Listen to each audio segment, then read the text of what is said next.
On the morning of December 7th, 1941, the Pacific looked peaceful. The waters of Pearl Harbor reflected a calm Hawaiian sky, and the American sailors stationed there had no reason to believe that history was about to shift beneath their feet. It was a Sunday. Many of the men had plans for shore leave, others prepared for church services. Routine inspections were underway aboard the massive battleships anchored neatly along the harbor. The United States, though already supporting Allied nations through Lend-Lease aid, was not yet officially at war. Many Americans still believed distance offered protection. The Atlantic and Pacific Oceans felt like barriers against global chaos. But far across the northern Pacific, 6 Japanese aircraft carriers had been moving silently for days. Their mission was one of extraordinary boldness. Japan's leadership understood that if America entered the war with full industrial power, the balance would shift dramatically. The only way to secure Japan's expansion in Southeast Asia was to strike first, to cripple the US Pacific Fleet before it could respond. The plan relied on surprise. Japanese forces trained extensively for shallow water torpedo attacks, modifying their weapons specifically for Pearl Harbor's depth. Pilots rehearsed relentlessly. The strike force carried more than 350 aircraft, torpedo bombers, dive bombers, and fighters, ready to deliver destruction in waves. Shortly before 8 a.m., radar operators on Oahu detected incoming aircraft. The signal was noted but misidentified as expected American B-17 bombers arriving from the mainland. The warning passed without alarm. At 7:55 a.m., the first bombs fell. The sound was not gradual, it was violent and immediate. Torpedo bombers roared low across the water, releasing their weapons toward anchored battleships. Dive bombers descended steeply from high altitude, dropping armor-piercing bombs with precision. The USS Oklahoma was struck repeatedly. Within minutes, she began to roll. Sailors scrambled across decks, tilting sharply toward the sea. Some jumped into the harbor. Others were trapped below decks as the ship capsized, leaving hundreds entombed inside. Moments later, the USS Arizona was hit by a bomb that penetrated deep into her ammunition magazine. The resulting explosion was catastrophic. A massive column of flame and debris shot into the sky. The blast was so powerful it was felt across the harbor. Over 1,100 men aboard the Arizona were killed instantly. The harbor became an inferno. Oil from ruptured ships spread across the surface of the water and ignited.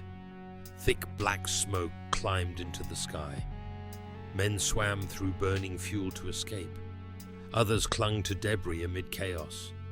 Airfields were attacked simultaneously.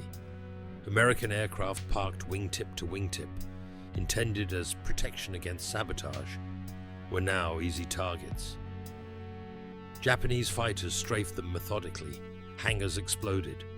Pilots raced to reach any remaining operational aircraft, some managing to take off under fire and engage the attackers. Despite the surprise, resistance formed quickly. Sailors manned anti-aircraft guns, sometimes using unfamiliar equipment. Ammunition was hauled manually across exposed decks. Communication lines were cut and restored repeatedly. The defense was chaotic but courageous. The second wave of Japanese aircraft intensified the destruction. Bombs struck dry docks and maintenance facilities. By 10 a.m., the attack was over. In less than 2 hours, the United States had suffered one of the most devastating military strikes in its history. More than 2,400 Americans were dead. Over 1,000 were wounded. 8 battleships were damaged or sunk. Nearly 200 aircraft were destroyed. Japan celebrated what it believed was a decisive victory. But the strike had failed to eliminate America's most valuable naval assets, aircraft carriers. They were not in port that morning. They were at sea, and the true strength of the United States had not yet been unleashed. On December 8th, President Franklin D. Roosevelt addressed Congress. His words were deliberate, measured, and resolute. Yesterday, December 7th, 1941, a date which will live in infamy. The declaration of war followed swiftly. The vote was nearly unanimous. Across the country, isolationist debates vanished overnight. America was united. Recruitment offices filled immediately. Men who had once hesitated now volunteered without hesitation. Factories shifted into wartime production at unprecedented scale. Automobile plants built tanks. Civilian shipyards constructed destroyers and carriers. Women entered the workforce in massive numbers. The American economy transformed into a war machine. Pearl Harbor had awakened something larger than anger. It had awakened determination. Within months, that determination translated into action. In April 1942, the Doolittle raid struck Tokyo itself, a symbolic message that America could and would respond.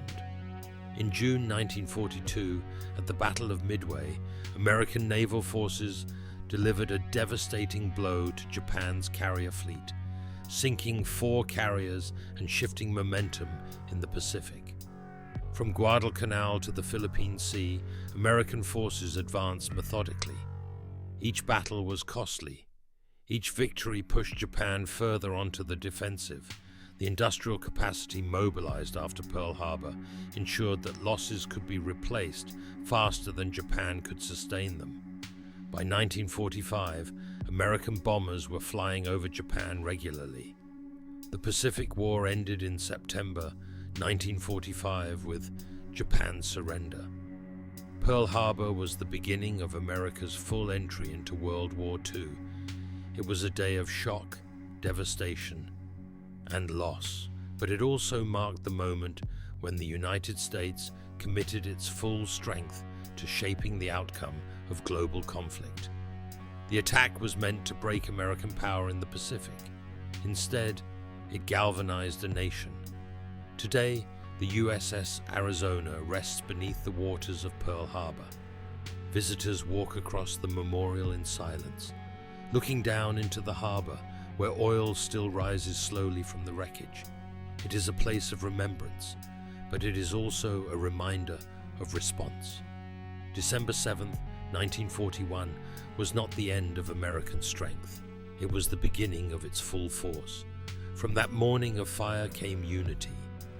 From unity came mobilization. From mobilization came victory. Pearl Harbor was the day America was struck. What followed was the rise of a nation determined to win, and ultimately it did.